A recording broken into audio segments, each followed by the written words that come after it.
It was one of those cold, gray Friday evenings where the rain taps endlessly against the windows, like a warning you don't yet understand. She stood by the door, coat already on, umbrella in hand, and looked me dead in the eyes. "Don't wait for me," she said, her voice disturbingly calm. No emotion, no hesitation. Just those 4 words that hit harder than any shouted confession ever could. I was perched on the edge of the couch, still in my work clothes, heart already heavy from weeks of gut feelings I'd been trying to silence. Her phone had been buzzing constantly. Her hours were suddenly unpredictable, her touch absent, her kisses rushed and robotic. I hadn't wanted to believe it.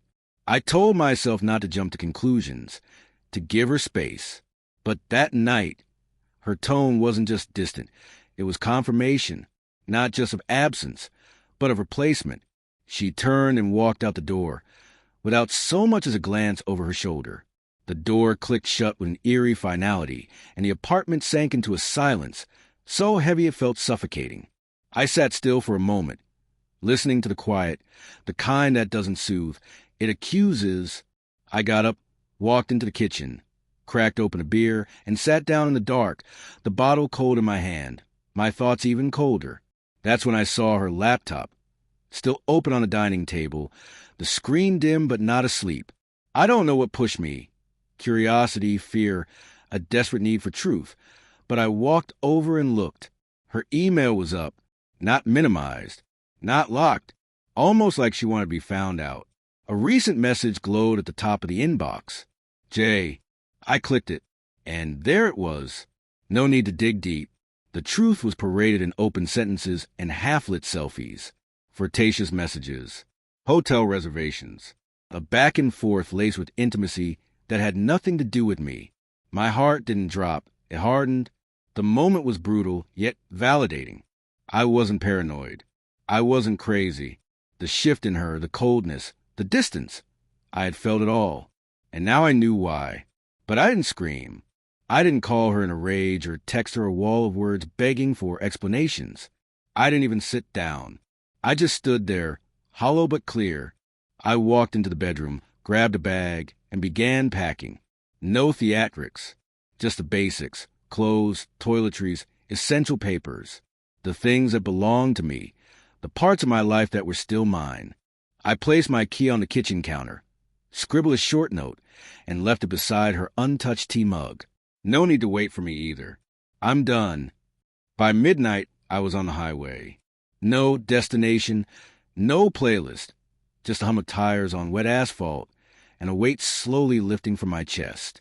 Each exit I passed felt like another lie I was leaving behind. I found a small roadside motel, cheap and quiet, and checked in. The room smelled faintly of mildew and air freshener, but it felt like freedom. I didn't sleep. I lay there in the dark, eyes wide, watching the ceiling blur through raindrop-covered windows. I replayed our story, our first date, the late-night talks, the little habits we'd built like rituals.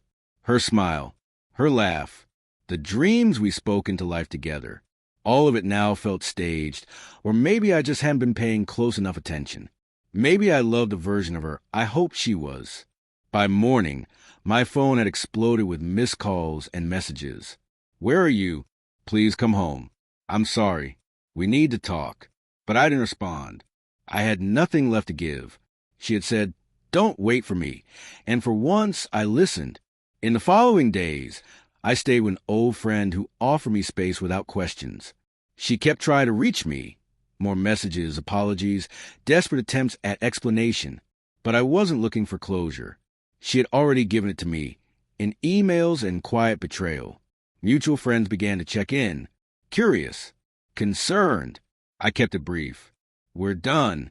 I didn't slander her, didn't rage against her name. I didn't need to. The truth was her burden now.